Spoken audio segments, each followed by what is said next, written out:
Hoy nos metemos a fondo con un documento de esos que no dejan indiferente a nadie. Tenemos sobre la mesa un único texto, con una perspectiva teológica muy marcada, que analiza la festividad de Cristo Rey. Y lo que plantea no es una simple reflexión espiritual. Para nada. Es un desafío directo a la forma en que entendemos la sociedad moderna. El objetivo de nuestro análisis de hoy es desgranar su argumento central, que es básicamente un conflicto declarado entre la fe, el Estado secular y la moral. El autor lo resume en una elección radical. O reina Cristo o reina Satanás. No hay término medio. Desde luego, te obliga a posicionarte desde la primera página. El autor no está, interesado en matices aquí. Presenta una dicotomía absoluta. Propone que la idea de un Estado laico o neutral es, en el fondo, una ficción. Y una ficción peligrosa. Exacto. La tesis es que toda sociedad, lo admita o no, se rige por un poder espiritual. La única pregunta es ¿cuál? A lo largo de este análisis vamos a seguir su razonamiento desde el origen de esta festividad hasta lo que significa para un creyente vivir su fe en la plaza pública hoy. Y es importante aclarar que nuestra misión es desglosar la lógica interna de este documento, entender su coherencia, no necesariamente suscribirla. Es una visión potente y merece ser entendida en sus propios términos. Perfecto, pues empecemos por el principio, porque esta celebración no es tan antigua como uno podría imaginar. ¿De dónde sale y, sobre todo, por qué nace en un momento tan concreto? Pues nace en un momento de crisis total. Fue establecida por el Papa Pío XI en 1925. Lo hace a través de un documento llamado Encíclica, que es una de las cartas más importantes que puede escribir un papa. Se titula Quas Primas. Vale. Y aunque la idea de Cristo como rey es tan antigua como la propia Biblia, la creación de una fiesta específica fue una respuesta muy directa y contundente a lo que estaba pasando en el mundo. Hablamos de los años 20 del siglo pasado, un periodo de entreguerras, de ideologías muy potentes. Exactamente.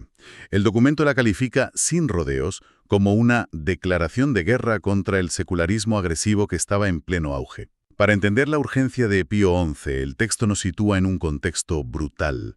Menciona la guerra cristera en México. Un conflicto armado terrible. Sí, donde el gobierno persiguió violentamente a los católicos por su fe, llegando a prohibir el culto público. Y por otro lado, claro, la persecución atea en la recién formada Unión Soviética. O sea que no fue una simple recomendación para rezar más en casa. Fue un acto político, una afirmación pública de que Cristo tiene una soberanía que está por encima de la de cualquier Estado, sobre todo de aquellos que le habían declarado la guerra. Precisamente. El objetivo era doble. Por un lado, recordar a los fieles que el reinado de Cristo es una realidad espiritual que da sentido a todo, pero por otro, y esto es lo crucial, era una llamada a consagrar las naciones enteras, las familias, la vida pública, a ese reinado. ¿No era algo privado entonces? Para nada. Era eminentemente social. Y es aquí donde el argumento se pone realmente incandescente. La tesis del documento, si la entiendo bien, es que esa neutralidad del Estado, de la que tanto presumimos en Occidente, es una trampa. Es la tesis fundamental. Rechaza por completo la posibilidad de un Estado espiritualmente neutral. El argumento es que un gobierno que se proclama neutral en la práctica no se queda en un punto medio, sino que inevitablemente se vuelve anticristiano. Para ilustrarlo, el autor utiliza un ejemplo que cualquiera podría haber escuchado. Así, el de la persona que se defiende diciendo, yo no soy malo, no he pecado, al fin y al cabo no he matado, no he robado. Esa misma frase, el texto la analiza como una prueba de un cambio de paradigma total. Demuestra que, en la mente de mucha gente, el concepto de pecado ha sido reemplazado por el de delito. Claro. La autoridad moral que te dice lo que está bien y lo que está mal ya no es la ley de Dios, los 10 mandamientos, sino el Código Penal del Estado. Claro, la referencia última es la ley humana. Si no está en el código, no es malo, o al menos no lo suficientemente malo como para preocuparse. Eso es. Y al hacer eso, el Estado, que según el autor está gobernado por personas con una visión materialista y relativista, se convierte, de facto, en el sumo sacerdote de una nueva religión secular. Vaya. Es el Estado quien ahora define el bien y el mal, quien dicta la moral pública.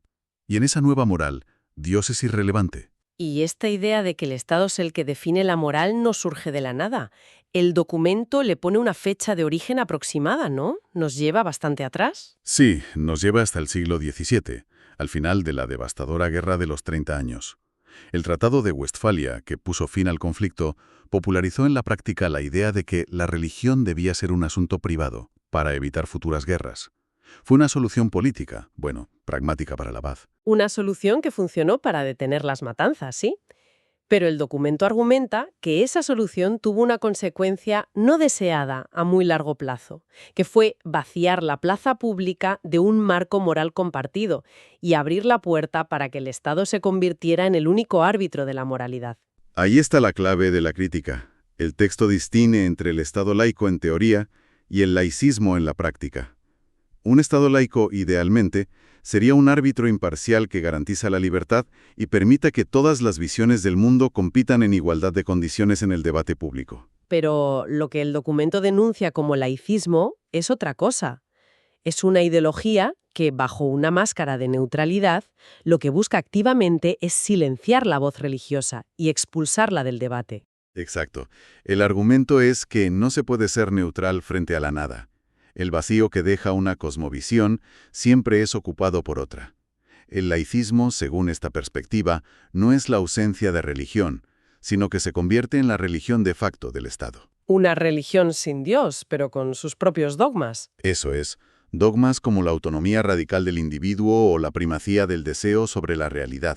Entonces, si la autoridad del Estado es, según esta visión, artificial e impuesta, ¿qué propone el documento como una forma natural de autoridad? Y aquí es donde introduce una analogía que puede sonar como poco sorprendente hoy en día. Sí, nos propone una analogía con la monarquía, que puede resultar anacrónica, pero la lógica que presenta es interesante. El argumento es casi antropológico. Sostiene que los grupos humanos primitivos, de forma natural, no elegían a un líder con un programa electoral, sino que reconocían la excelencia en alguien. Reconocían al más valiente, al más sabio, al que tenía más virtud, y voluntariamente se sometían a su autoridad porque confiaban en su juicio. Un liderazgo basado en la virtud real, no en la popularidad. Ese es el modelo natural que presenta, y lo contrapone frontalmente con la sociedad moderna a la que califica de artificial y moralmente decadente. Argumenta que el liderazgo actual a menudo no se basa en la virtud, sino en lo que llama la astucia del engaño. El marketing político, la construcción de una imagen, las credenciales académicas que no siempre se corresponden con una sabiduría real, las promesas que se sabe que no se pueden cumplir. Todo eso. La creación de una percepción de excelencia, en lugar de la excelencia misma. Y la conexión que hace el texto es la siguiente. Si los seres humanos tenemos esta tendencia natural a reconocer y someternos voluntariamente a la excelencia humana, por imperfecta que sea, ¿con cuánta más razón no deberíamos desear reconocer y someternos a la excelencia divina de Cristo, que es perfecta, buena y sabia? Entiendo la lógica. Celebrar a Cristo Rey sería desde este punto de vista el acto más natural del mundo. Es reconocer al líder verdaderamente virtuoso y aceptar su guía, que el texto identifica con su yugo suave, la ley del amor. No una imposición tiránica, sino una liberación. Esa es la conclusión de la analogía. No se trata de nostalgia por la monarquía, sino de usarla para ilustrar que la sumisión a una autoridad buena y sabia no es una esclavitud, sino un acto de razón y de libertad. De acuerdo, la base teórica y filosófica queda clara. Pero, ¿qué significa todo esto en la práctica, en el día a día de la política y la sociedad? El documento cita directamente a Pío XI, y la frase es muy directa. Se equivocaría gravemente quien negara a Cristo el poder sobre la realidad civil. Es una frase que hoy sonaría escandalosa, pero el texto se apresura a aclarar algo importante.